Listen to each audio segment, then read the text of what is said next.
Ji, so far we have discussed some direct methods, ठीक है, which yield after a certain amount of fixed computation the solution to the simultaneous linear equation. ये वो उन methods की बात कर रहे हैं जो एनालिटिकल प्रोसेस में आपने पढ़े होंगे। हम यहाँ पर न्यूमेरिकल मेथड्स को डिस्कस करेंगे, ठीक है। Now we shall discuss the iterative और इनडायरेक्ट मेथड्स। ये जो न्यूमेरिकल का जो सॉल्यूशंस है इनको आइट्रेटिव मेथड यहाँ पर क्या बोलते हैं, इनडायरेक्ट मेथड्स भी बोलते हैं, ठीक है। In these methods we start from an approximation. किसकी अप्रॉक्सीमेशन? जो अननोन्स इन्वॉल्व होंगे आपकी इक्वेशन में। फॉर एग्जाम्पल अगर सिस्टम ऑफ लीनियर इक्वेशन है, मैं बहुत ही सिंपल सिस्टम अगर लेता हूँ, x plus y plus z equal to zero, 2x minus z equal to zero, 3y plus 5x equal to zero. ये एक सिस्टम ऑफ लीनियर इक्वेशन है, तीन इक्वेशंस हैं और तीन अननोन्स हैं। तो ये जो अननोन्स हैं x, y और z, ये इनकी बात कर रहे हैं कि इन दिस मेथड, ये जो आइटरेटिव मेथड्स हैं, in these methods we start from an approximation to the true solution and if convergent derives a sequence of the closer approximation। हम जो अपने क्वेश्चन स्टार्ट करेंगे वो जो अननोन्स हैं एक्स वाई जेड, उनकी एक अप्रॉक्सीमेशन से स्टार्ट करेंगे, ठीक है जी। अप्रॉक्सीमेशन से स्टार्ट करने के बाद अगर तो उनका आंसर कन्वर्ज होने लग पड़ेगा, फॉर एग्जांपल अगर ओरिजिनल आंसर 2 है और हमने स्टार्ट 0 से किया, तो आहिस्ता आहिस्ता वो बढ़ता चला जाएगा, 0 से 0.2, 0.8, 1.2 और कुछ पॉइंट्स के बाद वो 2 आ जाएगा। इसका मतलब है कि आंसर कन्वर्ज कर रहा है। डाइवर्ज कब करेगा? डाइवर्ज तब करता है कि पहली दफ़ा अगर हम 0 पुट करें और अगली दफ़ा आंसर 17 आ जाए। न्यूमेरिकल एनालिसिस के अंदर ये 0 से 17 तक का जो गैप है ये बहुत बड़ा गैप है। इवन के कुछ पॉइंट्स आगे चल के हम पढ़ेंगे, 0 से 2 जो गैप है वो बहुत बड़ा गैप कंसिडर होगा न्यूमेरिकल एनालिसिस में, ठीक है जी। तो वो कहते हैं कि अगर तो कन्वर्ज कर जाएगा, drive a sequence of closer approximation, तो हम जो क्लोजर अप्रॉक्सीमेशन है इसके सॉल्यूशन की वो फाइंड करेंगे। पता इस तरह चलेगा, डाइवर्ज के अंदर एक दफ़ा आंसर 0 हमने पुट किया, अगली दफ़ा 17 और अगली दफ़ा आंसर शायद 230 आ जाए, ठीक है। तो इस तरह हमें पता लगेगा कि इतने ये जो बड़े जंप्स आ रहे हैं, इसका मतलब है कि ये अपने ओरिजिनल आंसर से डाइवर्ज कर चुका है, ठीक है जी। आगे देखिएगा, we repeat the cycle of computation till the required accuracy is obtained. अगर आपको प्रीवियस लेक्चर याद हो जिसमें हमने बाइसेक्शन और न्यूटन राफसन मेथड पढ़ा था, हम अपना न्यूटन राफसन का मेथड का जो फार्मूला था या बाइसेक्शन का फार्मूला, हमने तब तक हम अप्लाई करते चले गए जब तक एक्यूरेसी आपके पास नहीं आ गई, ठीक है। इसी तरह यहाँ पर भी हमने तब तक अपने जो प्रोसेस है उसको जारी रखना है, कंटिन्यू करेंगे जब तक कि हमारे पास एक्यूरेसी नहीं आ जाएगी। और एक्यूरेसी क्या होगी? एक्स वाई और जेड की वैल्यूज़ को हम कंपेयर करेंगे कि क्या एक्स की जो प्रीवियस वैल्यू है, नई वैल्यूज़ पॉइंट के बाद कितने डिजिट्स हैं जो करेक्ट अप टू आ चुकी हैं। हमें यूजुअली 3 चाहिए होती है करेक्ट अप टू डेसिमल, ठीक है जी। इससे आगे देख लें।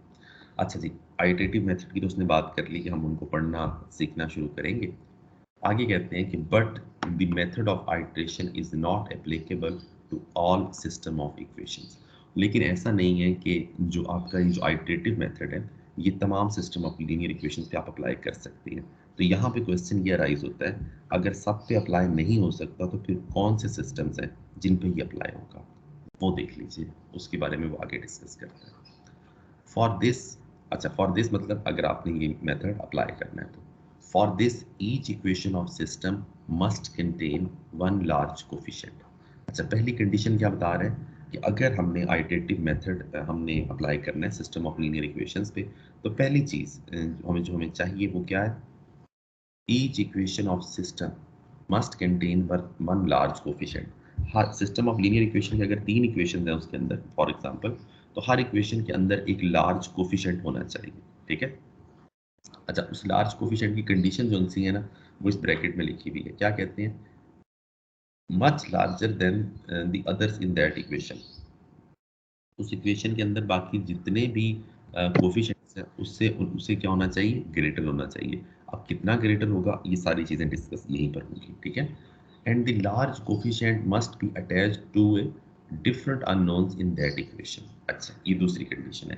पहली कंडीशन ये कहता है कि सिस्टम ऑफ लीनियर इक्वेशंस के अंदर जितनी भी इक्वेशंस हैं उन सब के अंदर एक क्या होना चाहिए? लार्ज कोफिशिएंट होना चाहिए। दूसरी कंडीशन वो ये रखता है कि वो जो लार्ज कोफिशिएंट है हर इक्वेशन के अंदर वो डिफरेंट वेरिएबल्स के साथ अटैच होगा या डिफरेंट अननोन्स के साथ अटैच होगा। फॉर एग्जांपल, अगर 3/3 का जो मैंने अभी सिस्टम ऑफ लीनियर इक्वेशन बोला, अगर उसमें 3 इक्वेशंस हैं तो उसमें 3 लार्ज कोफिशिएंट्स होने चाहिए, पहली कंडीशन। दूसरी कंडीशन क्या है कि हर लार्ज कोफिशिएंट हर इक्वेशन के अंदर डिफरेंट वेरिएबल्स के साथ अटैच हो। फॉर एग्जांपल, अगर पहली इक्वेशन में वो x के साथ अटैच है लार्ज कोफिशिएंट, तो फिर अगली इक्वेशन के अंदर उसे y या z से होना चाहिए। अगर वो अगली इक्वेशन में y से अटैच है, तो जो थर्ड इक्वेशन है उसमें ये जो लार्ज कोफिशिएंट है उसको फिर z के साथ अटैच होना चाहिए। ठीक है, तो अभी तक उसने जो बताई हैं वो 2 कंडीशंस बताई हैं। एक ये कंडीशन बताई है कि सिस्टम ऑफ लीनियर इक्वेशन की हर इक्वेशन के अंदर एक लार्ज कोफिशिएंट होना चाहिए, और दूसरी कंडीशन ये बताई है कि उस लार्ज कोफिशिएंट को डिफरेंट वेरिएबल्स के साथ अटैच होना चाहिए। ठीक है, अब क्वेश्चन ये है, वो जो ब्रैकेट में उन्होंने लिखा हुआ था कि much larger than the other equation, यहाँ पे क्वेश्चन ये अराइज होता है कि जो लार्ज कोफिशिएंट है, ठीक है, वो अटैच तो हो जाएगा डिफरेंट वेरिएबल्स के साथ, वो नजर आ जाएगा क्वेश्चन में, कभी वो x, कभी y और कभी z के साथ अटैच है। लेकिन क्वेश्चन यहाँ पे ये अराइज होता है बेटा कि वो जो लार्ज कोफिशिएंट है उसको कितना लार्ज होना है, उसका क्वेश्चन लास्ट पैराग्राफ में है। In other words, the solution to the system of linear equation will exist by iterative procedure if the absolute value of the largest coefficient, यहाँ से start हो रहा है, if से start हो रहा है, if the absolute value of the largest coefficient is greater than the sum of the absolute values of all remaining coefficients in each equation. If, सुनिए, if the absolute value of the largest coefficient for example अगर -10 आ रहा है, तो -10 ये नहीं है कि हम इसको -10 को पिक नहीं करेंगे क्योंकि इसके साथ माइनस साइन आ रहा है, हमने सिर्फ 10 देखना है, हमने उसका प्लस या माइनस नहीं देखना। ठीक है, तो वो कहते हैं कि जो लार्जेस्ट कोफिशिएंट है उसका आपने क्या लेना है, एब्सोल्यूट वैल्यू। एब्सोल्यूट वैल्यू का मतलब है मॉड लेना है, कि -10 का अगर मॉड लेंगे तो दोबारा आपके पास 10 आ जाएगा। ठीक है,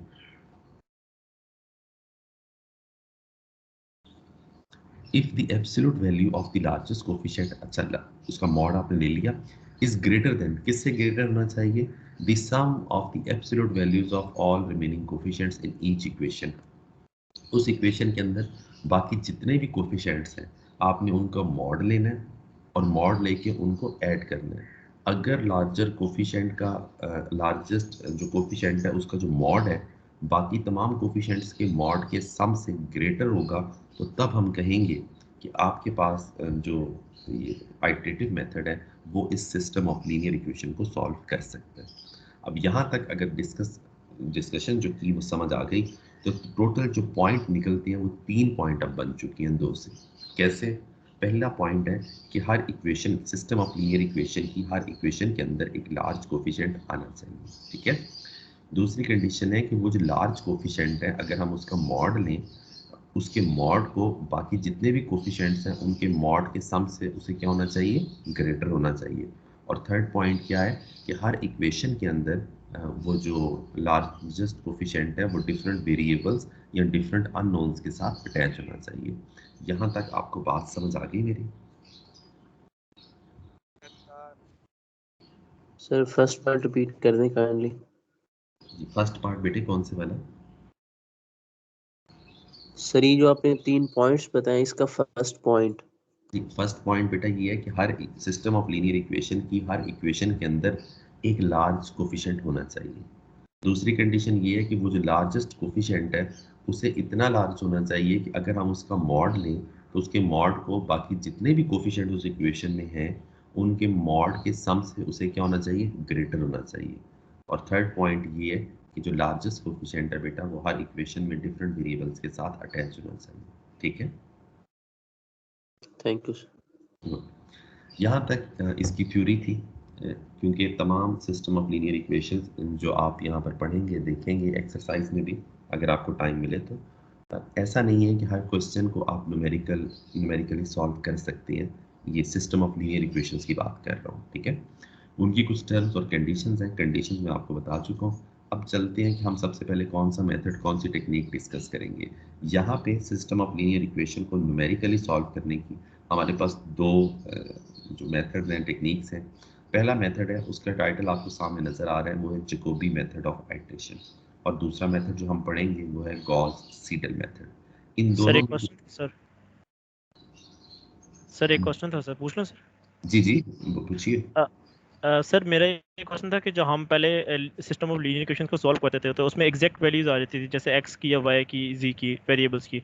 और लास्ट टाइम जिस तरीके से हमने पढ़ा था आइट्रेशन में, उसमें हम मतलब किसी भी जो एक्स की वैल्यू निकाल रहे थे वो वाई को जीरो रख के, मतलब वो इक्वेशन में हम वो रूट फाइंड कर रहे थे, तो उसमें मैंने ये देखा था कि हम एक अप्रोक्सीमेट वैल्यू ले रहे थे 4 डिजिट्स का। तो इसमें भी ऐसे ही होगा सर? जी बेटा जी बेटा, जितने भी न्यूमेरिकल मेथड्स हम पढ़ेंगे आज से या जो लास्ट लेक्चर से लेके और हम आगे तक 16th लेक्चर तक इंशाल्लाह जितने भी मेथड पढ़ेंगे बेटा, न्यूमेरिकल मेथड्स में और एनालिटिकल प्रोसेस में डिफरेंस ये है कि एनालिटिकल प्रोसेस जो आपने अभी तक पढ़े हैं, इंटर में पढ़े या फर्स्ट सेकंड सेमेस्टर में पढ़े, एनालिटिकल प्रोसेस आपको एक्यूरेट आंसर देता है। न्यूमेरिकल मेथड का कोई भी आप मेथड, कोई टेक्निक पकड़ लें, ये न्यूमेरिकल हमेशा आपको क्या देगा, ये अप्रॉक्सीमेशंस आपको देता है, ये कभी भी आपको एक्यूरेट आंसर नहीं देता। फॉर एग्जांपल अगर एक्यूरेट आंसर 3 है तो मैंने लास्ट टाइम भी बताया था कि ये अप्रॉक्सीमेशन आपको 2.999 या 3.00001 देगा। वो इतनी क्लोज होगी अपने एक्यूरेट सोल्यूशन के कि हमें कोई ज़्यादा प्रॉब्लम नहीं होगा। लेकिन न्यूमेरिकल का आप कोई भी टेक्निक, कोई भी मेथड पढ़ें बेटा, उसका जो आंसर है वो हमेशा आपको अप्रॉक्सीमेशन में ही मिलेगा। ठीक है जी सर। सर अगर हम स्टैट की बात करें, स्टैटिस्टिक्स में भी यही काम होता है ना सर? उसमें भी हम अप्रोक्सीमेट वैल्यूज ले रहे होते हैं, मतलब वहाँ भी इसी तरीके से होता है? बेटे, उसमें तो हम इवेंट्स को डिस्कस करते हैं कि किसी भी इवेंट की प्रोबेबिलिटी क्या है। मेरा नहीं ख्याल, आपने अगर पढ़ी हुई है, मेरा नहीं ख्याल शायद, क्योंकि उसमें ज़्यादातर जो हमारा है वो इवेंट्स से हम कंसल्ट करते हैं, इवेंट है नहीं है, फलां काम करेंगे तो क्या फलां होगा। तो वो अप्रॉक्सीमेशंस नहीं आपको देता, क्योंकि खुदा ना खास्ता अगर स्टैट आपको अप्रॉक्सीमेशन देने लग पड़े तो फिर बहुत सारे मसाइल हो जाएंगे बहुत सारी जगहों पे। जी सर। जी सर, ठीक ठीक है सर। है, इससे आगे चलते हैं जैकोबी मेथड।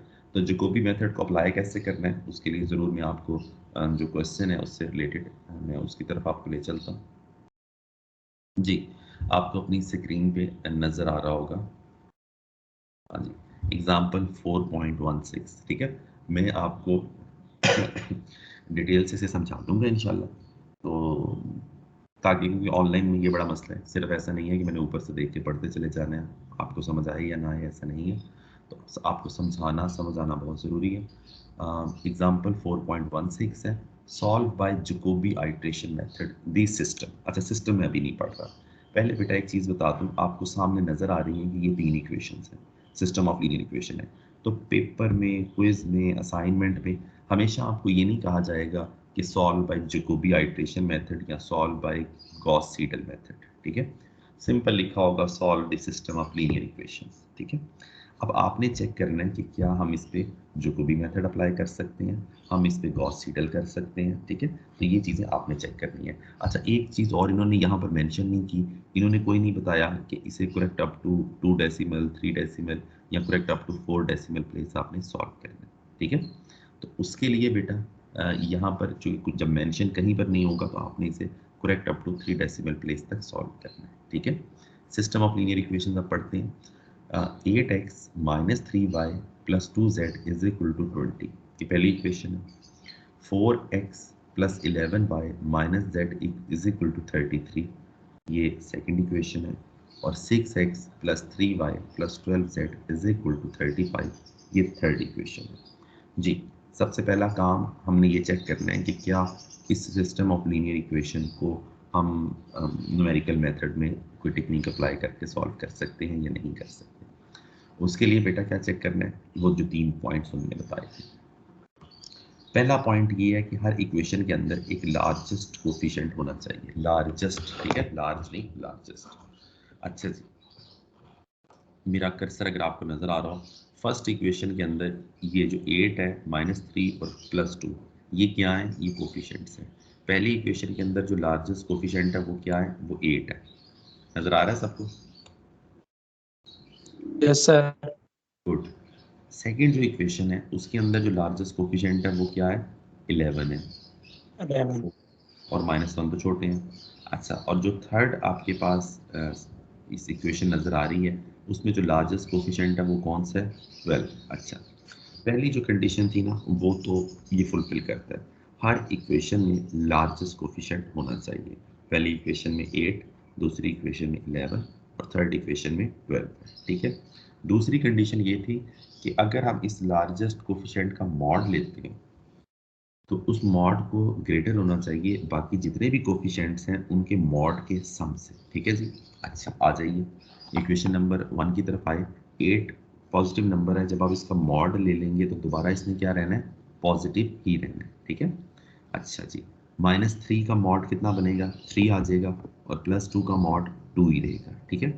अब 8 को क्या होना चाहिए, ग्रेटर होना चाहिए बाकी तमाम जो कोफिशिएंट्स हैं उनके मॉड के सम से। अब 3 और 2 का जब आपने मॉड लिया, -3 का मॉड 3, 2 का मॉड 2 आ गया, ठीक है।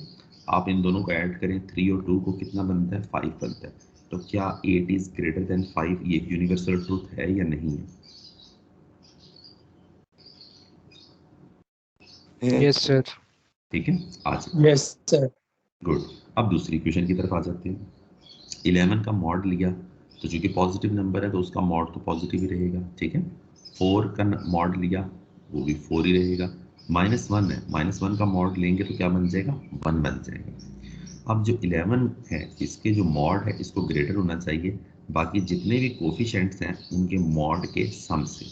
तो बाकी जो कोफिशिएंट 4 और 1 हमने लिया मॉड उनका, उनको ऐड करें तो 5 बनता है। तो यहाँ पर सिचुएशन है कि 11 इज ग्रेटर देन 5, जो कि आपके पास क्या है, यूनिवर्सल ट्रुथ है।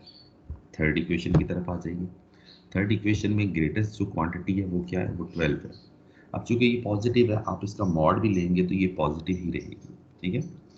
बाकी आपके पास जो दो कोफिशिएंट्स हैं वो क्या है, 6 और 3, दोनों पॉजिटिव हैं। मॉड लेंगे तो भी दोनों पॉजिटिव ही रहेंगे। तो 12 को ग्रेटर होना चाहिए 6 और 3 के मॉड को जब हम ऐड करेंगे। 6 और 3 के मॉड को ऐड करें तो आंसर 9 आता है और हम जानते हैं कि 12 जो है वो ग्रेटर देन 9, ठीक है। तो तीनों इक्वेशंस के अंदर लार्जेस्ट कोफिशिएंट भी है और दूसरी कंडीशन जो थी कि उस लार्जेस्ट कोफिशिएंट को इतना लार्ज होना चाहिए कि बाकी तमाम जो कोफिशिएंट्स के मॉड के सम से वो ग्रेटर हो। तो जो दूसरी कंडीशन है वो भी इसने फुलफिल कर दी, ठीक है। अगर इन तीनों इक्वेशन में से कोई एक इक्वेशन भी ये मॉड वाली कंडीशन को फुलफिल नहीं करेगी ना, हम वहीं पर कह देंगे कि ये system of linear equation numerically solve नहीं हो सकती, ठीक है जी। अच्छा जी, ये दो कंडीशन होगी। थर्ड कंडीशन क्या थी कि जो लार्जेस्ट कोफिशिएंट है हर इक्वेशन के अंदर उसे डिफरेंट वेरिएबल्स के साथ अटैच होना चाहिए। फर्स्ट इक्वेशन में वो किसके साथ अटैच है, 8 के साथ अटैच है। सेकंड सॉरी x के साथ अटैच है। सेकंड इक्वेशन में वो किस वेरिएबल के साथ अटैच है, y के साथ। और थर्ड इक्वेशन में वो किस वेरिएबल के साथ अटैच है, z के साथ। तो जो थर्ड कंडीशन थी वो भी फुलफिल कर दी इसने, ठीक है। यहाँ तक हमने ये डिसाइड कर लिया कि ये जो सिस्टम ऑफ लीनियर इक्वेशन है हम इसे न्यूमेरिकली सॉल्व कर सकते हैं। तो यहाँ तक बताइए बात समझ आ गई आप सबको कि नहीं? आ गई सर। गुड, शाबाश। अब करना क्या है, ये प्रोसेस आगे चल के क्या होगा वो देख लेते हैं। हर वो इक्वेशन जिसमें लार्जेस्ट कोफिशिएंट वेरिएबल के साथ अटैच है ना, जैसे ये फर्स्ट इक्वेशन में x में, दूसरी इक्वेशन में y और थर्ड इक्वेशन में z के साथ अटैच है, यहाँ से आपने x, y और z की वैल्यूज सेपरेट कर लेनी है। कैसे सेपरेट करेंगे वो देख लें। फर्स्ट इक्वेशन में ये 8 x के साथ है ना, यहाँ से x को सेपरेट कर दें, बाकी तमाम पॉइंट्स को इक्वेशन की दूसरी साइड पे ले जाएं। सिचुएशन बनेगी 8 is equal sorry x equal to 1/8 into 20 plus 3y minus 2z। ये समझ आया कि ये इक्वेशन कहाँ से आई है? यस सर, आ गई, उसी को रीअरेंज किया। गुड। अब दूसरी इक्वेशन में लार्जेस्ट कोफिशिएंट y के साथ है, यहाँ से y की वैल्यू आप सेपरेट कर लें, बाकी तमाम पॉइंट्स इक्वेशन के दूसरी साइड पे चले जाएंगे। सिचुएशन क्या बनेगी वो देख लें। y is equal to 1/11 into 33 minus 4x plus z, ठीक। थर्ड इक्वेशन के अंदर जो लार्जेस्ट कोफिशिएंट है वो z के साथ अटैच है, यहाँ से z की वैल्यू सेपरेट करें, बाकी तमाम पॉइंट्स आप इक्वेशन के दूसरी तरफ ले जाएं। तो z की इक्वेशन क्या बनेगी, z is equal to 1/12 into 35 minus 6x minus 35, ठीक है। ये तीन इक्वेशन समझ आ गई जो टॉप पे नजर आ रही हैं आपको स्क्रीन के? Yes sir. Yes sir. Good. अब यहाँ से हम अपनी जो अप्रॉक्सीमेशन है वो स्टार्ट करते हैं। दो मेथड्स मैंने आपको बताया कि हम पढ़ेंगे। एक जैकोबी मेथड पढ़ेंगे और एक हम गॉस सीडल। अभी हम जैकोबी मेथड पढ़ रहे हैं, तो दोनों में मैंने कहा था कि स्लाइटली सा डिफरेंस है। वो डिफरेंस कहाँ पर आता है? तो अप्रॉक्सीमेशंस में डिफरेंस आता है, ठीक है। जहाँ पर स्टार्ट करते हैं क्वेश्चन, यहाँ पे जो टॉप पे 3 इक्वेशंस आपको नज़र आ रही हैं, अगर आप पहली इक्वेशन पे गौर करें, x की वैल्यू आपने फाइंड करनी है और ये डिपेंड किस पे करती है? y और z पे। इसका मतलब है अगर y और z की वैल्यूज़ आपको नोन हो तो आप x की वैल्यू फाइंड कर सकते हैं, ठीक है। इसी तरह सेकंड इक्वेशन ये जो y वाली है, अगर आप इस पे गौर करें, अगर हमने y की वैल्यू फाइंड करनी है तो हमें x और z की वैल्यू फाइंड करनी चाहिए, ठीक है। अगर x और z हमें मालूम होगा तो हम y फाइंड कर लेंगे। इसी तरह अगर आपने थर्ड इक्वेशन पे गौर करें, z की वैल्यू हमें तब मिलेगी जब हमें x और y की वैल्यू नोन होगी। अभी स्टार्ट के अंदर तो हमें क्वेश्चन में कोई इनिशियल अप्रॉक्सीमेशन नहीं दी गई थी, ठीक है। जैकोबी से जब भी क्वेश्चन सॉल्व करना है, आपने जो इनिशियल अप्रॉक्सीमेशन रखनी है वो क्या रखनी है? x nought y nought z nought equal to 0। अब क्वेश्चन ये है कि ये x नॉट y नॉट और z नॉट कहाँ से आने लग पड़े, ठीक है, वो भी मैं बता देता हूँ आपको। बस ये आप याद रखें कि x nought y nought z not की वैल्यू क्या रखनी है? आपने 0 रखनी है जैकोबी के अंदर। गॉस सीडल में सारे 0 नहीं होंगे, कोई 1 या 2 0 होगा, ठीक है। बस इतना सा डिफरेंस है दोनों मेथड्स में। खैर, आ जाइए, देखें जो फर्स्ट अप्रॉक्सीमेशन है वो हमें क्या देगी? x1 y1 और z1 की वैल्यू देगी। हमने लिख लिया x1 y1 z1, बाकी सारी इक्वेशन उसी तरह लिखनी है। अब ये जो वेरिएबल्स इन्वॉल्व हो रही है ना यहाँ पे, यहाँ तो आ गया x1 is equal to 1/8 into 20 plus 3। यहाँ पे जो y है ये y नॉट है, ये z जोन से ये z नॉट है। मेरा कर्सर जहाँ पे x है ये x नॉट है, ये z नॉट है, ये x नॉट है, ये y नॉट है, ठीक है जी। तो आपने पहले इनको लेबल करना है। इन्होंने तो डायरेक्ट वैल्यूज पुट कर दी है ना, आपने वैल्यूज पुट नहीं करनी, आपने पहले लेबल करना है। फर्स्ट अप्रॉक्सीमेशन आपको x1 y1 और z1 की वैल्यूज देंगी और इसके अंदर जो x y और z यूज होंगे उनका जो सबस्क्रिप्ट है वो आपके पास क्या आएगा? नॉट आएगा, ठीक है। अच्छा, जब आप उसे x नॉट y नॉट और z नॉट लिख लेंगे, अब फर्स्ट अप्रॉक्सीमेशन उसमें पुट करें। हमने बोला कि हमने x नॉट y नॉट और z नॉट तीनों को क्या रखना है? हमने 0 रखना है, ठीक है जी। आपने ये देखिए आपके सामने सॉल्व किया हुआ है, यहाँ पे इन्होंने x नॉट y नॉट और z नॉट को 0 रखा। आपके पास x1 y1 और z1 की वैल्यूज आने लग पड़ी। यहाँ तक बात समझ आई फर्स्ट अप्रॉक्सीमेशन की? Yes sir. Yes sir. Okay, second approximation की तरफ चलते हैं क्योंकि फर्स्ट अप्रॉक्सीमेशन कंप्लीट हो चुकी है, ठीक है। सेकंड अप्रॉक्सीमेशन आपको किस चीज़ का आंसर देगी? x2 y2 और z2 पे। लेकिन इसके अंदर जो x y और z अब के बार यूज होंगे वो कौन से यूज होंगे? x1 y1 और z1, ठीक है। और उनकी हम वैल्यूज पुट करेंगे। कहाँ से पुट करेंगे? हमने अभी प्रीवियस अप्रॉक्सीमेशन में x1 y1 और z1 फाइंड किया, वो वैल्यूज हम यहाँ पर पुट कर देंगे तो आपके पास क्या आने लग पड़ेगा? x2 y2 और z2 आ जाएगा। बात समझ आई यहाँ पे? Yes yes sir. सर। हाँ, जहाँ पे चीजें क्या है? इंटरलिंक है। अगर आपने x1 y1 और z1 फाइंड करना है तो आप किसको यूज करेंगे? x0 y0 और z0 को। सेकंड अप्रॉक्सीमेशन में अगर आपने x2 y2 और z2 फाइंड करना है तो आप जो वेरिएबल्स यूज करेंगे वो कौन से हैं? x1 y1 और z1 है, ठीक है। इसी तरह थर्ड अप्रॉक्सीमेशन करेंगे। थर्ड अप्रॉक्सीमेशन आपको x3 y3 और z3 देगी और इसके अंदर जो x y और z यूज होंगे उन सब का सबस्क्रिप्ट क्या होगा? x2 y2 z2। इसी तरह ये प्रोसेस चलता चला जाएगा। अच्छा, इस प्रोसेस में अब जाना कहाँ तक है? इन्होंने फोर्थ की अप्रॉक्सीमेशन, फिफ्थ आगे की हुई है। अब देखें करेक्ट अप टू कहाँ तक जाना है? 3 डेसिमल प्लेसेस तक। x की जो वैल्यूज हैं उनको किससे कंपेयर करना है? x के साथ। जैसे कि स्क्रीन के टॉप पे आपको x4 नजर आ रहा है 3.0419 और बॉटम में कहीं पर आपको x5 नजर आ रहा होगा 3.016873। तो हमने x की वैल्यूज को x के साथ कंपेयर करना है, y की वैल्यू को y की प्रीवियस वैल्यू से कंपेयर करना है और z को z की प्रीवियस वैल्यू के साथ कंपेयर करना है, ठीक है। ताकि हमने वहां तक क्वेश्चन को सॉल्व करना है जहां तक आपके पास correct up to 3 decimal place answer आ जाए। कुछ क्वेश्चन में ऐसा होता है कि x और y जो हैं वो तो बड़ी जल्दी correct up to 3 decimal place आ जाते हैं लेकिन z नहीं आता। तो ऐसा नहीं है कि हमने सिर्फ z को सॉल्व करना है बार बार, हमने लूप ये पूरा चलाना है, ठीक है। अगर ये x7 y7 और z7 स्क्रीन पे लिखे हुए हैं, यहाँ तक अगर करेक्ट डेसिमल प्लेस y और x आ चुकी हैं, z नहीं आया, तो हम आगे पूरा लूप चलाएंगे x8 y8 z8, ठीक है।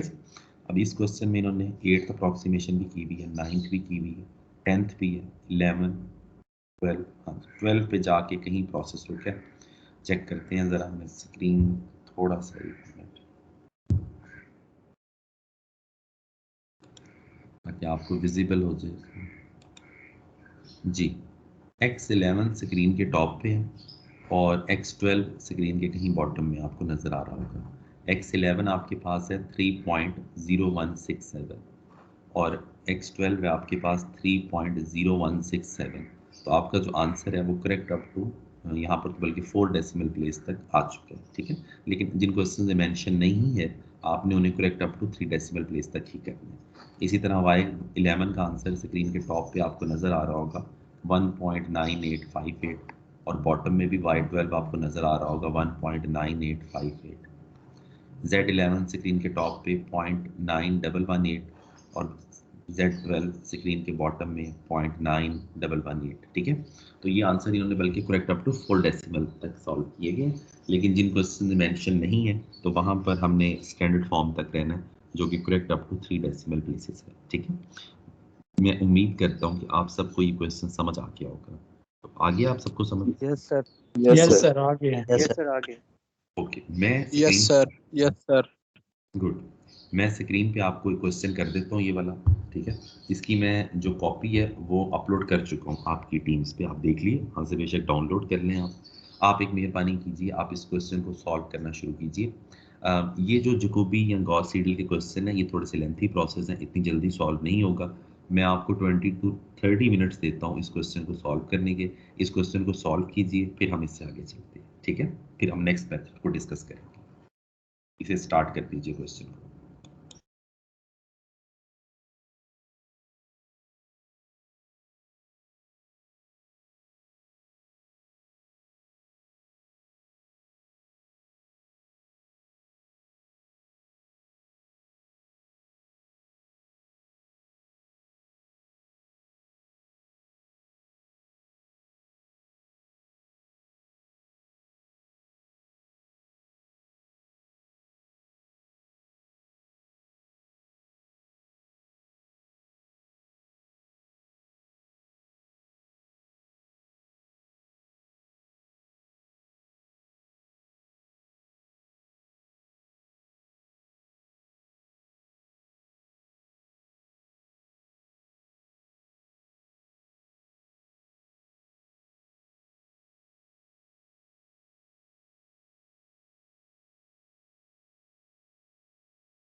सर कर लिए। गुड। बाकी सब भी कर चुके हैं?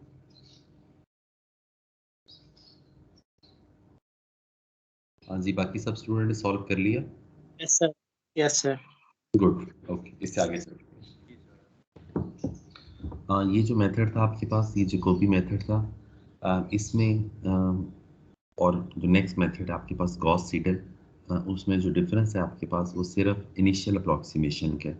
गॉस जैकोबी जैकोबी के अंदर हमने जो तीनों अननोन्स थे एक्स वाई और जेड, हमने उन तीनों को जीरो सपोज कर लिया इनिशियल अप्रॉक्सीमेशन में, लेकिन गॉस सीडल में ऐसा नहीं होगा।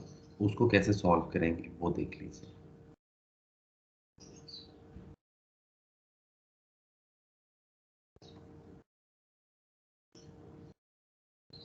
जी, जो नेक्स्ट टेक्निक हम यहाँ पर पढ़ेंगे वो आपके पास है गॉस सीडल आइट्रेशन मेथड। ठीक है जी, सिस्टम ऑफ लीनियर इक्वेशंस को सॉल्व करने के लिए।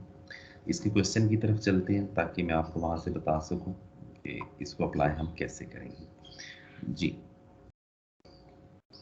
इस क्वेश्चन के अंदर वो प्रीवियस एग्जांपल को यूज़ कर रहे हैं, system of linear equation given नहीं है। हम वो वाला क्वेश्चन चूज़ करते हैं जिसमें system of linear equation given हो। जी, ये सामने स्क्रीन के टॉप पे एग्जांपल 4.19 आपको नज़र आ रही होगी। क्वेश्चन की स्टेटमेंट कुछ इस तरह से है कि solve by Gauss Seidel method the following system of linear equation. Paper में, क्विज में, असाइनमेंट में कभी ये मेंशन नहीं किया जाएगा कि आप कौन से वाला मेथड अडॉप्ट करें। ये चूँकि अभी स्टार्ट के क्वेश्चंस हैं तो ये हर क्वेश्चन में मेंशन कर रहे हैं कि आप इसे जैकोबी मेथड से करें या गॉस सीडल से करें। जब हम तमाम टेक्निक्स पढ़ चुके हैं, समझ चुके होंगे, इट्स अप टू यू, आपको जो बेहतर लगती है या रूल्स के मुताबिक, प्रॉपर्टीज़ के मुताबिक आप जिसको अप्लाई कर सकते हैं आप उसको अप्लाई करेंगे। ठीक है, तो यहाँ पे जो सिस्टम ऑफ लीनियर इक्वेशंस है मैं वो पढ़ देता हूँ आपको।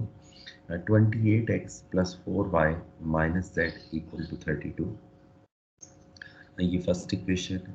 जो सेकंड इक्वेशन है वो आपके पास 2x + 17y + 4z = 35, और जो लास्ट इक्वेशन है x + 3y + 10z = 24। अच्छा, एक चीज़ ज़हन में रखें, ज़रूरी नहीं है कि हमेशा जो x वाली इक्वेशन है उसने पहले आना है और z वाली ने हमेशा लास्ट पे आना है। इट्स अप टू यू, आप इसका अरेंजमेंट चेंज कर लें। आप z की इक्वेशन को पहले लिखें, फिर x की इक्वेशन को लिख लें, फिर y की इक्वेशन को लिख लें, उसमें अरेंजमेंट मैटर नहीं करता। ठीक है जी। अच्छा, सबसे पहला तो ये चेक करेंगे कि क्या सिस्टम ऑफ लीनियर इक्वेशंस को न्यूमेरिकली हम इसको सॉल्व कर सकते हैं यहाँ पे या नहीं। उसकी तीन कंडीशंस हैं। पहली कंडीशन है कि हर इक्वेशन के अंदर एक लार्जेस्ट कोफिशिएंट एग्जिस्ट करना चाहिए। अगर हम यहाँ पर इस सिस्टम ऑफ लीनियर इक्वेशन की फर्स्ट इक्वेशन को देखें तो उसमें जो लार्जेस्ट कोफिशिएंट है वो 28 है। अच्छा, दूसरे इक्वेशन में 17 है और लास्ट इक्वेशन में 10 है। तो पहली चीज़ तो थी कि हर इक्वेशन के अंदर एक लार्जेस्ट कोफिशिएंट एग्जिस्ट करना चाहिए, जो कि यहाँ पर एग्जिस्ट करता है। दूसरी कंडीशन ये थी कि वो जो लार्जेस्ट कोफिशिएंट है अगर हम उसका मॉड लेते हैं तो उसके मॉड को बाकी जितने भी कोफिशिएंट्स हैं उनके मॉड के सम से ग्रेटर होना चाहिए। ठीक है, फर्स्ट इक्वेशन को देखिए, 28 इज़ ग्रेटर देन 5, तो ये यूनिवर्सल ट्रूथ है। इसी तरह 17 इज़ ग्रेटर देन 6, ये भी ट्रू वैल्यूज़ है। लास्ट इक्वेशन में 10 इज़ ग्रेटर देन 4, ये भी आपके पास एक यूनिवर्सल ट्रूथ है। इसका मतलब है कि जो सेकंड कंडीशन है वो भी ये system of linear equation fulfil करता है। थर्ड कंडीशन की तरफ चलते हैं। थर्ड कंडीशन में वो कहता था कि ये जो लार्जेस्ट कोफिशिएंट है ये हर इक्वेशन के अंदर डिफरेंट वेरिएबल्स या फिर डिफरेंट अननोन्स के साथ अटैच हो। यहाँ पे अगर आप गौर करें, फर्स्ट इक्वेशन में जो लार्जेस्ट कोफिशिएंट है वो x के साथ अटैच है, दूसरी इक्वेशन में वो y के साथ अटैच है, तीसरी इक्वेशन में वो z के साथ अटैच है। ठीक है जी, यहाँ तक अगर बात समझ आ गई है तो इससे अगला प्रोसेस स्टार्ट करते हैं। हर इक्वेशन में जिस भी कोफिशिएंट के साथ जिस भी वेरिएबल के साथ लार्जेस्ट कोफिशिएंट अटैच है वहाँ से आपने उसकी वैल्यू सेपरेट कर लेनी है। फर्स्ट इक्वेशन में x के साथ लार्जेस्ट कोफिशिएंट है, हमने यहाँ से x सेपरेट कर लिया, रिमेनिंग पोर्शन आपके सामने है। सेकेंड इक्वेशन में y के साथ लार्जेस्ट कोफिशिएंट है, हमने यहाँ से y को सेपरेट कर लिया, बाकी तमाम एलिमेंट्स इक्वेशन के सामने हैं। थर्ड इक्वेशन के अंदर जो लार्जेस्ट कोफिशिएंट है वो z के साथ अटैच है, हमने यहाँ से z सेपरेट कर लिया, रिमेनिंग पोर्शन वही रहा, ठीक है। अच्छा, यहाँ तक तो तमाम प्रोसीजर वही है जो जकोबी वाला है, क्योंकि जकोबी और गॉस सीडल में चेंज कहाँ पर आएगा, इनिशियल आइट्रेशन में, ठीक है जी। तो अब बारी है यहाँ पर आइट्रेशन जो इनिशियल अप्रॉक्सीमेशन है उसको लगाने की।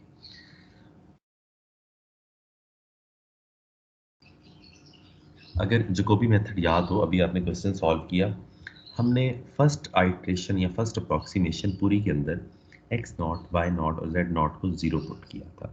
यहाँ पर ऐसा नहीं है, यहाँ पे आपको हर अप्रॉक्सीमेशन में हर वैल्यू फाइंड करते वक्त आपको लेटेस्ट वैल्यू यूज़ करनी है। वो कैसे, मैं बता देता हूँ। अब देखिए, हम इक्वेशन नंबर 1 से स्टार्ट करेंगे x की वैल्यू से। फर्स्ट अप्रॉक्सीमेशन आपको x1, y1 और z1 देगी, ठीक है जी, ये ख्याल रहे। तो x1 आपके पास अगर हमने x1 फाइंड करना है तो हमें y और z की वैल्यूज फाइंड पता होनी चाहिए, ठीक है, नोन हो। यहाँ पर इस क्वेश्चन में तो नोन नहीं है, और चूंकि हम क्वेश्चन गॉस सीडल से कर रहे हैं तो सिर्फ हम ये जो पहली दो वैल्यूज है ना y और z, हम उसको क्या ले लेंगे, 0 ले लेंगे, और इसके नीचे सबस्क्रिप्ट क्या लगाएंगे, y नॉट 0, z नॉट 0, और ये किसके इक्वल होगा, 0 के इक्वल।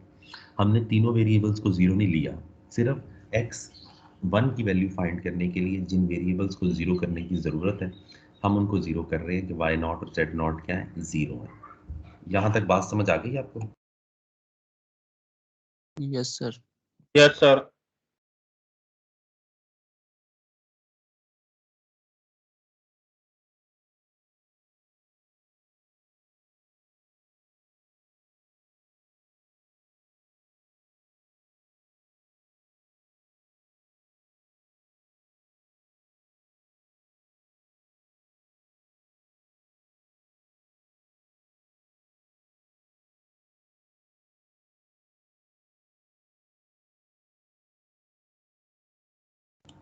जी, अब बात करेंगे x1 की वैल्यू। आपने ये y और z 0 पुट किया, आपके पास x1 की वैल्यू आ गई, ठीक है। अब बात करते हैं y1 की वैल्यू की। अगर आप ऊपर जो इक्वेशन नज़र आ रही है आपको टॉप पे y की, अब यहाँ पर अगर आपने y की वैल्यू फाइंड करनी है तो आपको x और z की लेटेस्ट वैल्यूज चाहिए। अभी तक इस क्वेश्चन के अंदर x की जो लेटेस्ट वैल्यू है वो क्या है, वो x1 है जो आपने अभी फाइंड की है, और z हमने अभी तक फाइंड नहीं किया, तो इसका मतलब है कि z की जो लेटेस्ट वैल्यू है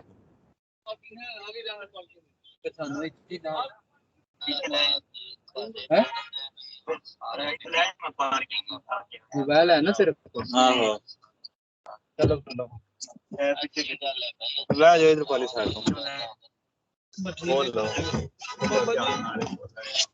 पहले इनकी सुन लेते हैं फिर हम पढ़ लेंगे, ठीक है।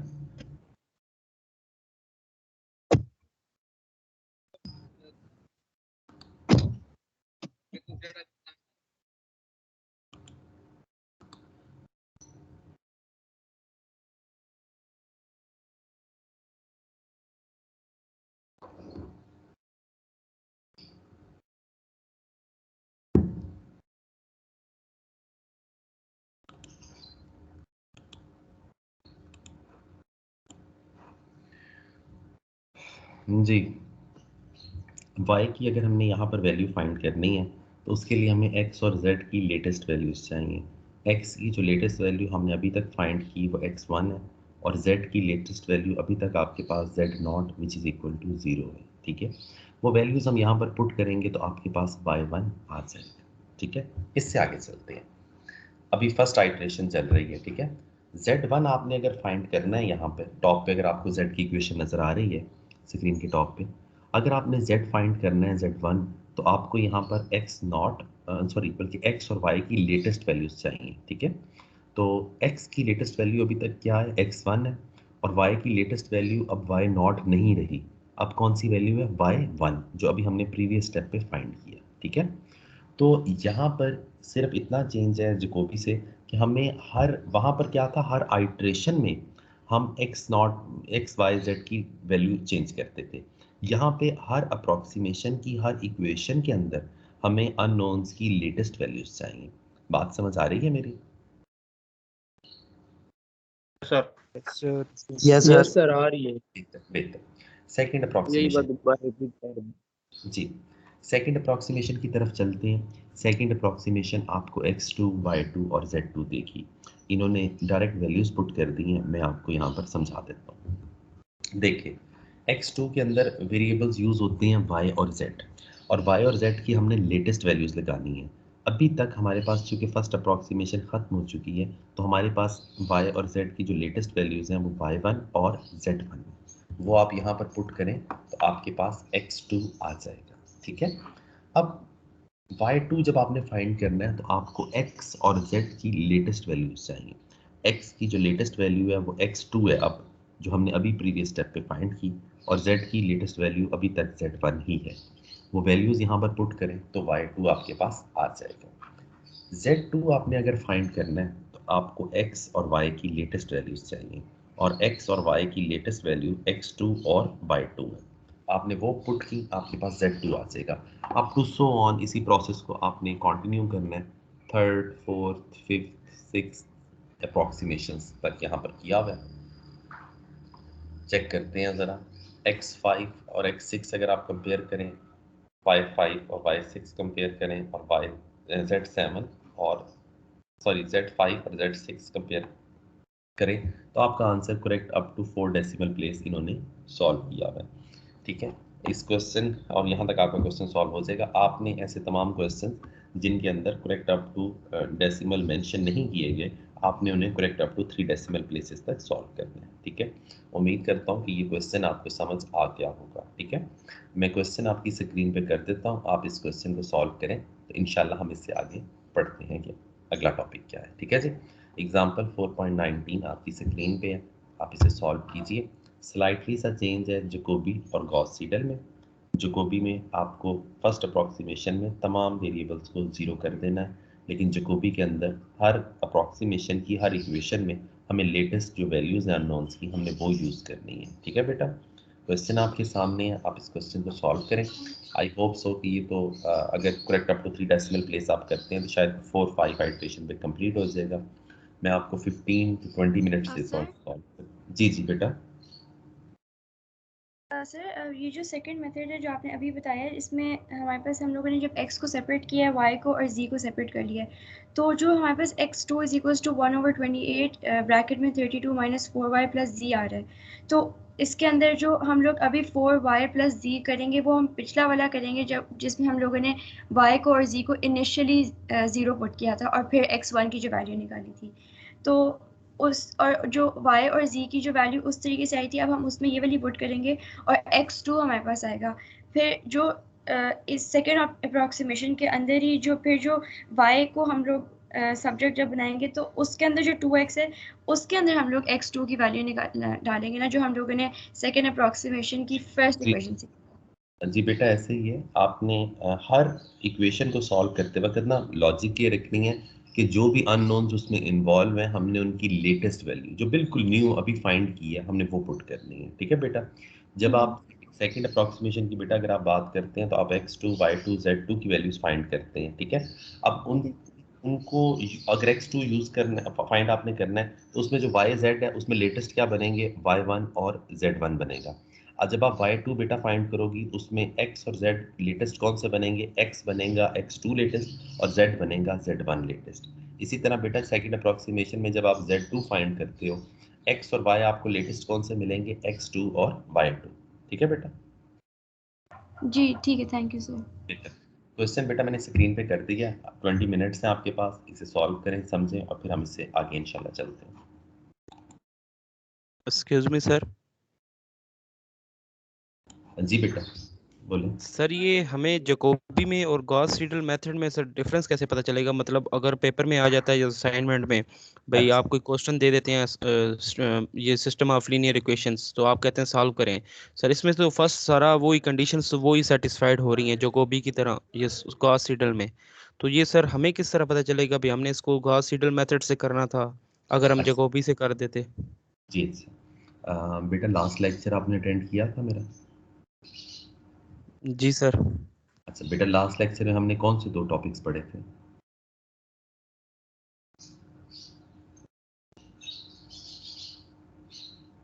जी मेरी आवाज़ आ रही है बेटा? Hello, can you listen to me? अगर आपने लास्ट लेक्चर्स नहीं भी पढ़े थे तो कोई बात नहीं है, आप जी यहीं सर, पर, वो कोई बात एक नहीं। बाइस सेक्शनल पढ़ा था और एक सर दूसरा वो बना पढ़ा था न्यूटन राफ्सन। जी जी। अगर मैं आपको एक क्वेश्चन दूं अभी ट्रांसेंडेंशियल इक्वेशन का या अलजेब्राइक इक्वेशन का, कि आपकी मर्जी है, आप दोनों में से कोई भी मेथड अप्लाई करें, आप कौन सा अप्लाई करेंगे? Sir Newton Raphson. तो मैं पूछ सकता हूं आपसे कि क्यों?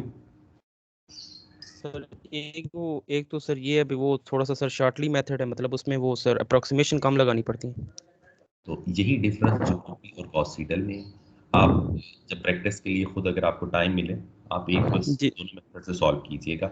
जब आप बेटे जकोबी से सॉल्व करेंगे, अगर वो क्वेश्चन जैसे अभी आपने सॉल्व किया, अगर वो 16 आइट्रेशन में सॉल्व होता है, तो गॉस सीडल उसी क्वेश्चन को 8 या 7 अप्रोक्सीमेशन पे एंड कर देगा। ठीक है, यहाँ पर डिफरेंस ये है कि जकोबी स्लो मेथड है, गॉस सीडल आपके पास फास्ट है।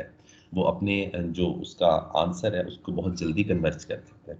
क्यों कन्वर्ज करता है? क्वेश्चन ये पैदा होता है कि क्यों ऐसा करता है। वो इसलिए ऐसा करता है कि गॉस सीडल हर पॉइंट के ऊपर नई वैल्यू इस्तेमाल करता है, जबकि जकोबी पूरी आइट्रेशन पे एक ही वैल्यू इस्तेमाल करता जाता है। ठीक है, तो जकोबी मेथड यहाँ पे स्लो स्पीड है, उसकी एक्यूरेसी भी कम है। गॉस सीडल आपके पास एक फास्ट प्रोसेस है और इसकी अप्रोक्सीमेशन भी जकोबी से अच्छी है। ठीक है, यस सर, समझ आ गई। वो आपने जकोबी में बताया था भी, अगर फॉर एग्जांपल जी की वैल्यू रहती है और एक्स और वाई की आ गई है हमारे पास सेम, तो वो हमें पूरी की पूरी आइट्रेशन को लेकर चलना पड़ेगा। ऐसे ही ऐसे ही आप इस क्वेश्चन को सॉल्व करें। Okay sir. Excuse me, sir.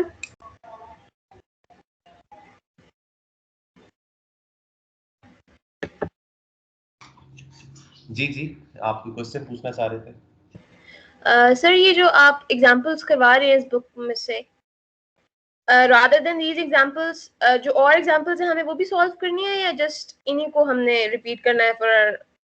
देखें, पेपर के अंदर या कोई असाइनमेंट में तो ऐसा नहीं है कि इन्हीं एग्जाम्पल में से आएगा। मैं आपको क्वेश्चंस जो उनसे है वो याद नहीं करवा रहा, मैं आपको टेक्निक्स बता रहा हूँ। अगर आपको टेक्निक्स आती हैं तो आप किसी भी बुक का कोई भी क्वेश्चन सॉल्व कर सकते हैं। अपनी प्रैक्टिस के लिए आप एक्सरसाइज के क्वेश्चन सॉल्व करना चाहें तो बहुत बेहतर है, लेकिन मेरी तरफ से कंपल्शन नहीं है, क्योंकि स्टूडेंट फिर अगर मैं उन्हें कह दूं कि आपने काम ज़रूर करना है, तो ये कहते हैं कि जी हमने बाकी सब्जेक्ट्स भी पढ़नी है। ठीक है, तो ये तो नहीं है कि सिर्फ न्यूमेरिकल के क्वेश्चन बहुत लेंथी हैं, बहुत टाइम टेकन प्रोसेस है। तो इसलिए जो उनसे आप अपनी प्रैक्टिस के लिए करना चाहें तो बहुत अच्छी बात है, कीजिए। का सर एग्जांपल्स जो और हैं वो थोड़ी डिफरेंट भी हैं, लाइक वो इन मेथड्स में थोड़ी टफ हैं, उनको समझना थोड़ा मुश्किल है, सो उनको बेशक हम ना करें सॉल्व। नहीं, जिस तरह के क्वेश्चन मैंने आपको करवाए हैं, आप एक्सरसाइज में वैसे क्वेश्चंस को सॉल्व कीजिए। और आंसर, एक चीज़ बता दूं, इस बुक के अंदर एक प्रॉब्लम ये है कि इसके आंसर के अंदर थोड़ा सा प्रॉब्लम है कि आपको ज़्यादातर आंसर शायद गलत ही मिलेंगे, लेकिन उसके लिए परेशान होने की ज़रूरत नहीं है। आपने क्वेश्चन सॉल्व किया, आपके बाकी क्लास फेलोज ने किया, आप उनसे पूछ लीजिए कि क्या आंसर आए हैं। ठीक है। Okay sir.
सर मेरा एक क्वेश्चन था सर।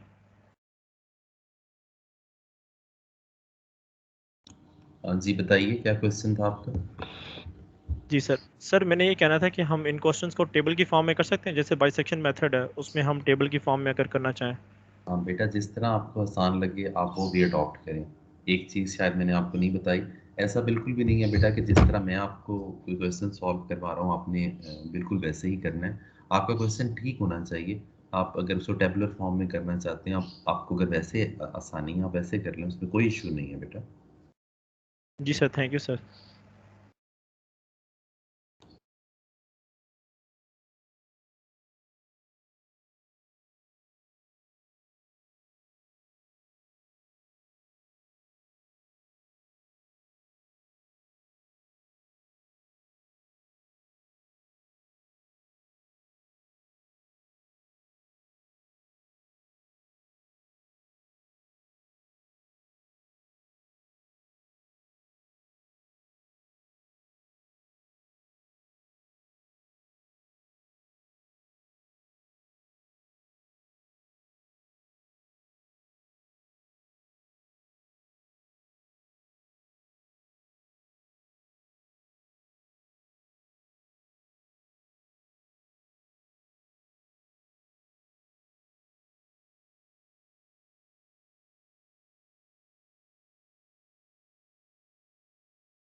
सर हो गया है।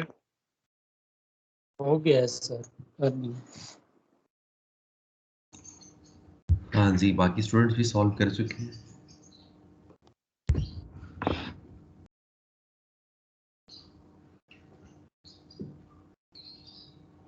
जी, बाकी स्टूडेंट्स ने सॉल्व कर लिया तो आगे चले। Yes sir. चैप्टर नंबर 4 हमारा बेसिकली जो फोकस था, जो टाइटल था आपके चैप्टर नंबर 4 का, वो साइमल्टेनियस लीनियर अलजेब्राइक इक्वेशन था, जिसके यहाँ पे ये दो मेथड, जो दो टेक्निक्स हैं वो डिस्कस की गई थी, जिनको मैं आपको उनके क्वेश्चन सॉल्व करवा चुका हूँ। इससे आगे हम मूव करेंगे। इससे रिलेटेड जो क्वेश्चन है आपको ज़रूर एक्सरसाइज में मिल जाएंगे। अपने दिल के लिए, अपनी प्रैक्टिस के लिए अगर आप करना चाहें तो ज़रूर देख लीजिएगा। मेरी तरफ से कोई कंपल्शन नहीं है कि आपने ज़रूर उन्हें सॉल्व करना है, ठीक है, लेकिन आप अपनी प्रैक्टिस के लिए देख लीजिएगा। आंसर शीट भी लास्ट में गिवन होती है, लेकिन मेजॉरिटी जो आंसर्स हैं शायद उसमें कोई मिस्टेक है, तो आप उसमें मसला कोई नहीं, क्योंकि एक्स वाई जेड आपके पास रूट्स होते हैं। आप इक्वेशन में वैल्यूज लगा के चेक कर लें एक्स वाई जेड की कि क्या आपके पास left side right side equal आती है या नहीं आती, ठीक है। तो चैप्टर नंबर 4 में से हमें यही टाइटल्स पढ़ने थे। चैप्टर नंबर 5 की तरफ चलते हैं। चैप्टर नंबर 5 का टाइटल आपकी स्क्रीन पे आपको नज़र आ रहा है, फाइनाइट डिफरेंसेस। यहाँ आज से हम एक बहुत ही इम्पोर्टेंट टॉपिक, जो कि प्योर आपके पास न्यूमेरिकल मेथड का ही टॉपिक है, उसको डिस्कस करने जा रहे हैं, जो कि इंटरपोलेशन है आपके पास, जिसको हम chapter number 5, chapter 6, chapter 7, chapter 8 तक डिस्कस करेंगे। मुख्तलिफ कंडीशंस हैं, मुख्तलिफ तरह का डाटा है जिसको हमने एनालिसिस करना है। फाइनाइट डिफरेंसेस से स्टार्ट करते हैं। फाइनाइट डिफरेंसेस होते क्या हैं? ये जो चैप्टर नंबर 5 है, ये सिर्फ आपको डिफरेंसेस के बारे में बताएगा। चैप्टर नंबर 6, 7 और 8 जो हैं, उन डिफरेंसेस को हम जिन फार्मूलाज में यूज़ करेंगे, जिन टेक्निक्स में यूज़ करेंगे, वो उनसे रिलेटेड, ठीक है। चैप्टर नंबर 5 स्टार्ट करते हैं फाइनाइट डिफरेंसेस से। जो इम्पोर्टेंट पॉइंट है मैं वहाँ तक आपको ले चलता हूँ, ठीक है जी। ये आपको स्क्रीन पे फाइनाइट डिफरेंसेस का टाइटल नज़र आ रहा है और एक टेबुलर फॉर्म आपको नज़र आ रही है। थोड़ी सी डिस्कशन है इसके ऊपर, वो देख लेते हैं कि क्या है, ठीक है जी।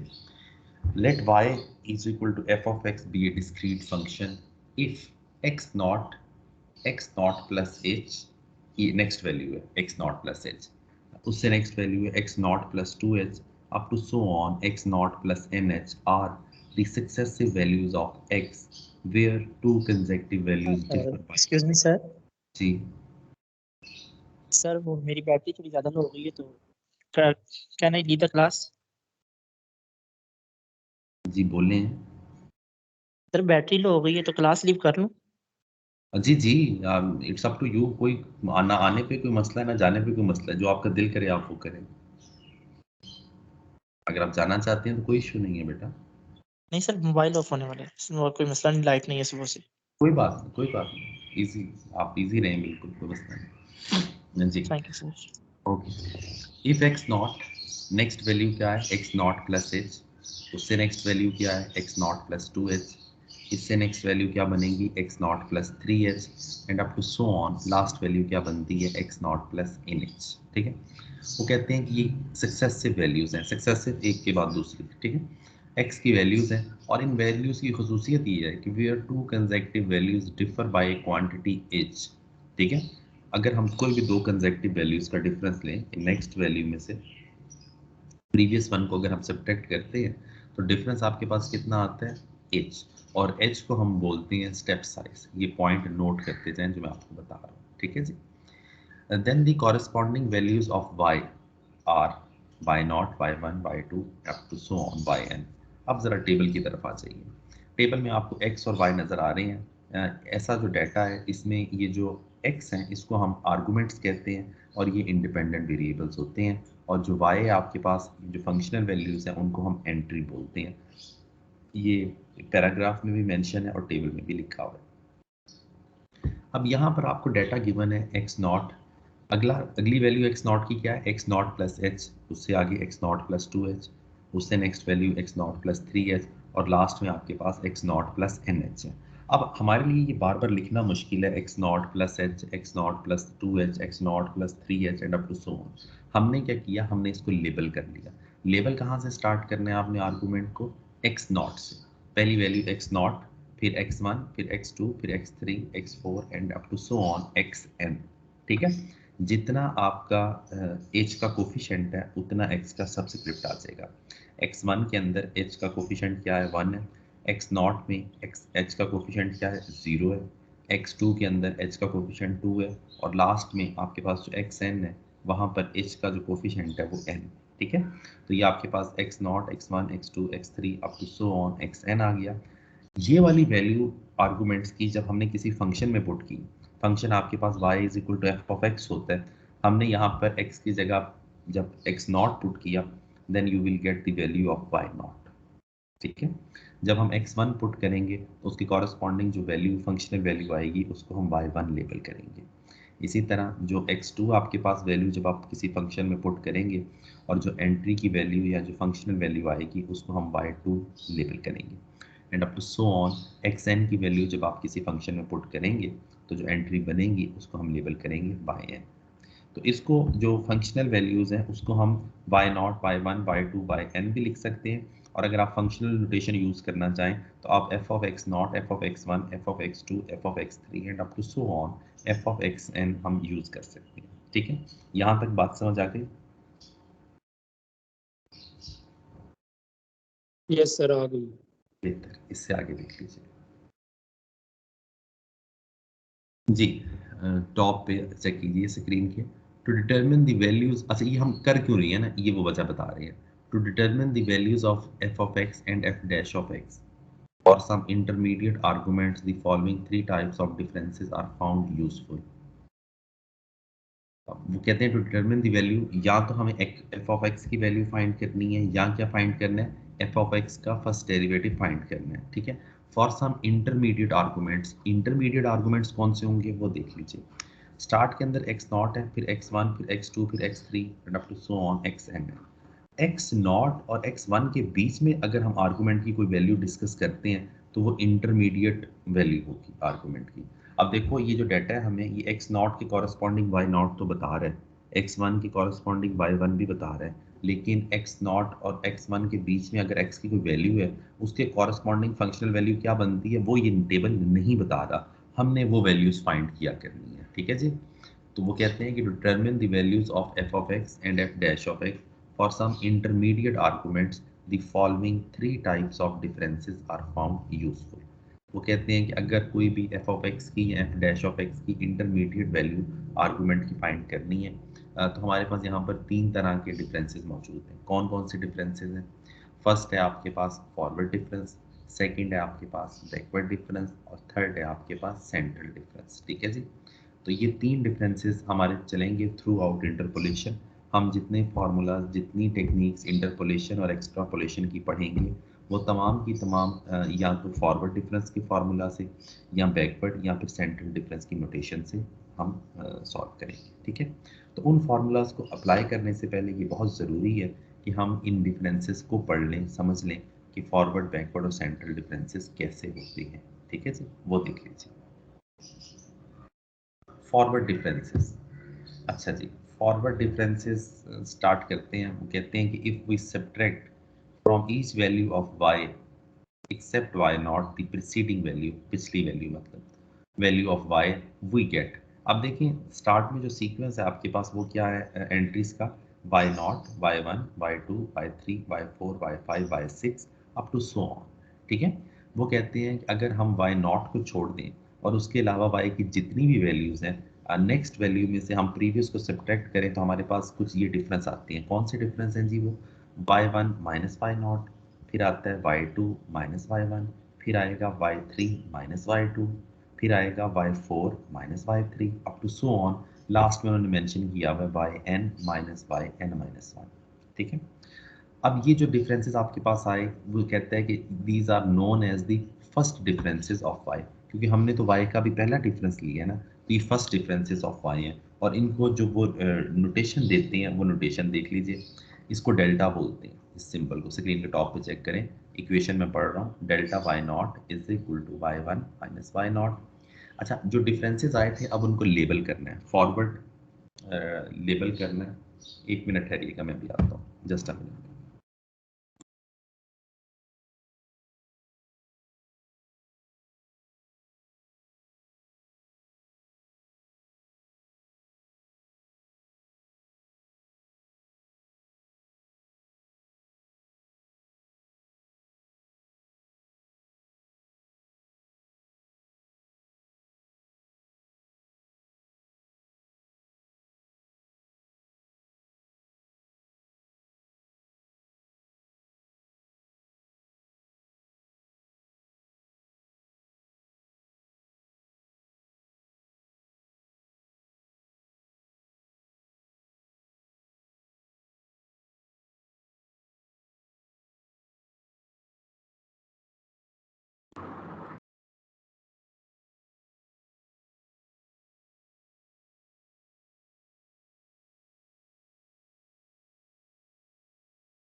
जी, ये जो डिफरेंसेस हैं आपके पास, हमने उन्होंने कहा कि वाई नॉट को ड्रॉप करके बाकी जितने भी वाई के जो एंट्रीज हैं, नेक्स्ट वन में से प्रीवियस पॉइंट को आपने सब्ट्रैक्ट करना है। ठीक है, आपने सब्ट्रैक्ट किया तो y one minus y not, y two minus y one and up to so on y n minus y n minus one आने लग पड़ा।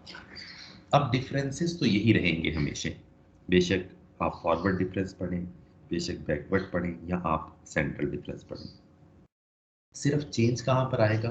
चेंज इनके लेबल्स में आएगा। फॉरवर्ड डिफरेंस के अंदर हम फॉरवर्ड ऑपरेटर यूज करेंगे।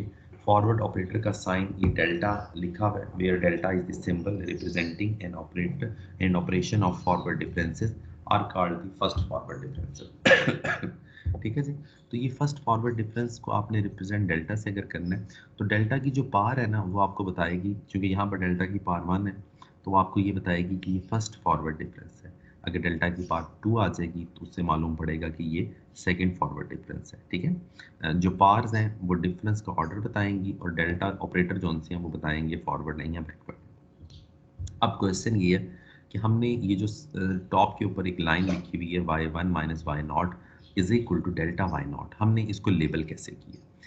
फॉरवर्ड के अंदर जो टर्म बाद में लिखी जाती है लेबल उसका आता है, जैसे कि y one minus y not, इसमें वाई नॉट बाद में आ रहा है इसलिए लेबल क्या बनेगा? Delta y not. अगला डिफरेंस है y two minus y one, इसमें चूंकि ये वाई वन बाद में आ रहा है तो डिफरेंस बनेगा डेल्टा वाई वन। ठीक है, इससे अगला डिफरेंस बनेगा y three minus y two, उसको हम लेबल करेंगे डेल्टा वाई टू। तो ये आपके पास क्या आने लग पड़ेगा? ये फर्स्ट फॉरवर्ड डिफरेंसेस आने लग पड़ेगा। अब बात करते हैं सेकंड फॉरवर्ड डिफरेंसेस की, उसके लिए यहाँ से स्टार्ट करते हैं। देखिए, ये जो ऑपरेटर्स हम पढ़ रहे हैं फॉरवर्ड, बैकवर्ड या सेंट्रल, ये तमाम ऑपरेटर लीनियर ऑपरेटर्स हैं। लीनियर ऑपरेटर जैसे कि हमने डेरिवेटिव पढ़ा, हमने इंटीग्रेशन पढ़ा, वो जो ऑपरेटर्स थे वो सारे लीनियर ऑपरेटर्स थे। लीनियर ऑपरेटर हर टर्म के ऊपर सेपरेट आप अप्लाई कर सकते हैं, उसकी पावर्स को आप रिजॉल्व कर सकते हैं जैसे कि यहाँ पर किया गया। स्क्रीन के टॉप पे चेक करें, डेल्टा टू वाई नॉट लिखा हुआ है। अब ये जो डेल्टा की पावर है हम इनको डिसॉल्व करेंगे, so you can write it delta into delta y not, क्योंकि बेसिस सेम हो तो पावर ऐड हो जाती है। ठीक है, ऑपरेटर्स के अंदर भी यही रूल चलेगा। अब देखिए, जो ब्रैकेट के अंदर डेल्टा वाई नॉट है उसको हम क्या लिख सकते हैं? अभी हमने लिखा y one minus y not, फिर हमने ये डेल्टा ऑपरेटर ऑपरेट कर दिया दोनों टर्म्स पे। क्यों? क्योंकि ये जो ऑपरेटर्स हम पढ़ रहे हैं ये लीनियर ऑपरेटर्स हैं। जब आप इसको एक्सपेंड करेंगे डेल्टा वाई वन को, तो इसकी जगह आप क्या लिखेंगे? Y two minus y one, minus sign जो चलता चला आ रहा है। डेल्टा वाई नॉट को आप एक्सपेंड करेंगे, then you can write it y one minus y two. Overall आप इसे सिंप्लीफाई करें तो आपके पास ये आंसर आ जाएगा। अच्छा, ये सारी डिटेल है थ्योरेटिकल। ठीक है, हमने इसको जो यूज़ करना है वो किस फॉर्म में करना है? वो टेबुलर फॉर्म में करना है। ठीक है जी, टेबुलर फॉर्म में आपको समझा देता हूँ कैसे करेंगे, वो देख लीजिए।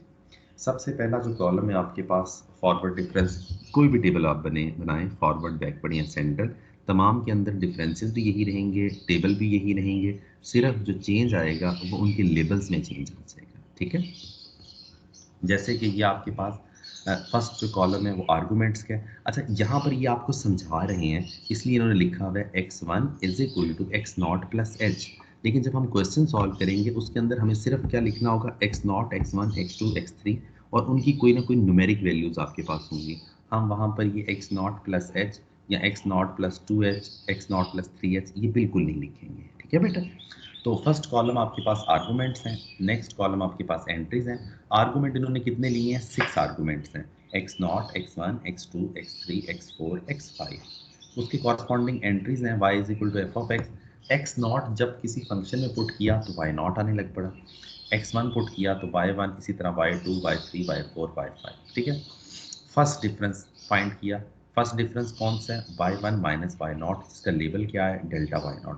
एक चीज़ का ख्याल रखना है कि ये जो लेबल्स है ना, आपने हर क्वेश्चन सॉल्व करते हुए ये जो मेरा कर्सर मूव कर रहा है फर्स्ट से लेके फिफ्थ डिफरेंस तक, ये सारे आपने लेबल जरूर ये लिखा करने हैं, ठीक है, क्योंकि फार्मूला में हमें फिर वैल्यू लगाने में आसानी रहेगी, ठीक है। तो फर्स्ट डिफरेंस में आपके पास delta y0, delta y1, delta y2, delta y4 तक। इसी तरह सेकंड डिफरेंस जब आएगा तो डेल्टा की पावर 2 आ जाएगी, लेबल आपके पास वही चलता रहेगा, ठीक है। क्योंकि ये जो डिफरेंस है वो किसका डिफरेंस है, delta y1 minus delta y0, जो हम लिख सकते हैं डेल्टा 2y0, ठीक है। सेकंड डिफरेंस आप कंप्लीट करेंगे, इसी तरह डेल्टा की पावर 3, थर्ड डिफरेंस, फिर 4 और फिर फिफ्थ डिफरेंस आपके पास आ जाएगा। सिर्फ आपने इनका लेबल जो है ना वो ध्यान रखना है, ठीक है। सेकंड डिफरेंस की तरफ आइए ज़रा। ये डिफरेंस जो डेल्टा 2y0 है ये किससे मिलके बना है, y1 और y0 से, इसलिए ये इन दोनों के सेंटर में लिखा जाएगा। ना तो ये डेल्टा y0 के बिल्कुल सामने आएगा, ना डेल्टा y1 के सामने आएगा, ये इन दो पॉइंट्स से मिलके बना है इसलिए इन दोनों के सेंटर में आएगा। इसी तरह नेक्स्ट डिफरेंस है डेल्टा 2y1, ये किससे मिलके बना है, delta y2 minus delta y1, इसलिए इसका लेबल आया है y1, ठीक है, क्योंकि बाद वाली जो टर्म है वो y1 है। इसी तरह अगला डिफरेंस आपके पास है delta 3 minus delta y3 minus delta y2, तो इसका लेबल आया है डेल्टा 2y2, क्योंकि y2 लास्ट में आ रहा है, ठीक है। इसी तरह थर्ड, फोर्थ और फिफ्थ डिफरेंस। अच्छा, क्या क्वेश्चन ये है कि क्या हमेशा फिफ्थ डिफरेंस तक ही टेबल चाहेगा, ऐसा नहीं है। उसके लिए क्या है वो देख लीजिए। लॉजिक जो है, आपके पास जितने आर्गुमेंट्स होंगे उससे एक कम तक हम डिफरेंस फाइंड कर सकते हैं। फॉर एग्जांपल यहाँ पर आपके पास आर्गुमेंट और एंट्रीज कितने हैं, 1 2 3 4 5 6 आर्गुमेंट और 6 एंट्रीज हैं, इसलिए हम जो डिफरेंस फाइंड कर सकते हैं वो कहाँ तक फाइंड कर सकते हैं, 5 तक। आर्गुमेंट और एंट्रीज में से 1 सब्ट्रैक्ट कर दें तो वहाँ तक डिफरेंस हम फाइंड कर सकते हैं, ठीक है। अच्छा, एक चीज़ और इस टेबल की गौर करें, इस टेबल के ये जो अपर डायगोनल है, अगर आप इस पर गौर करें, ये आपको एक ही पॉइंट के ऊपर डिफरेंट डिफरेंसेस दे रहा है। मतलब y0 के ऊपर फर्स्ट डिफरेंस, y0 पे सेकंड, y0 पे थर्ड डिफरेंस, y0 पे फोर्थ डिफरेंस और y0 पे फिफ्थ डिफरेंस। इसकी क्या खासियत है वो पढ़ लेते हैं। The first term in the table y0, ये वाली y0 एंट्री की first term is called the leading term and the differences, कौन से डिफरेंसेस जी, delta y0, delta 2y0, delta 3y0, delta 4 and delta 5y0। ये जो अपर डायगोनल है आपका, ये सारे क्या है, ये लीडिंग डिफरेंसेस हैं आपके पास, ठीक है जी। और ये यहाँ पर आपके पास ये फॉरवर्ड डिफरेंस खत्म हो गया। इसकी कुछ प्रॉपर्टीज हैं, वो प्रॉपर्टीज देख लीजिए। The operator delta satisfies the following properties. कोई भी दो फंक्शन ऐड या सब्ट्रैक्ट हो रहे हैं, हम उन दोनों पे डेल्टा अलग से अप्लाई कर सकते हैं, क्यों, क्योंकि डेल्टा लीनियर ऑपरेटर है आपके पास, ठीक है। ऑपरेटर डेल्टा जब भी ऑपरेट होगा वो किसी फंक्शन पे ऑपरेट होगा, वो कोफिशिएंट्स पे ऑपरेट नहीं होगा, ठीक है, इसलिए अल्फा सेपरेट है। डेल्टा सिर्फ किस पे ऑपरेट होगा, एफ ऑफ एक्स पे, ठीक है। डेल्टा की पार्ट्स को आप स्प्लिट कर सकते हैं, ऐड कर सकते हैं, उनका अरेंजमेंट आगे पीछे कर सकते हैं, उससे कोई फर्क नहीं पड़ेगा, ठीक है। लेकिन फोर्थ प्रॉपर्टी, अगर कोई भी दो फंक्शन प्रोडक्ट की फॉर्म में हम डेल्टा ऑपरेट करते हैं तो वो डेल्टा उन दोनों की प्रोडक्ट पे लगेगा, ऐसा नहीं है कि उन दोनों में से किसी एक फंक्शन पे हम डेल्टा ऑपरेट कर सकेंगे, ठीक है जी। आज के लिए मेरा ख्याल है फॉरवर्ड ऑपरेटर तक छोड़ते हैं, इससे आगे मैं आपको इंशाल्लाह नेक्स्ट लेक्चर में करवा दूंगा, ठीक है। ओके सर, ठीक है, okay sir, yes sir, okay sir. तो आज आप जितना पढ़ा उसको समझने की कोशिश कीजिएगा, इससे आगे इंशाल्लाह मैं आपको नेक्स्ट लेक्चर में करवा दूंगा, ठीक है बेटा। मैं क्लास यहीं पे एंड कर दूँ। जी सर इंशाल्लाह सर। रिकॉर्डिंग ऑफ कर दो। Happy teachers day sir.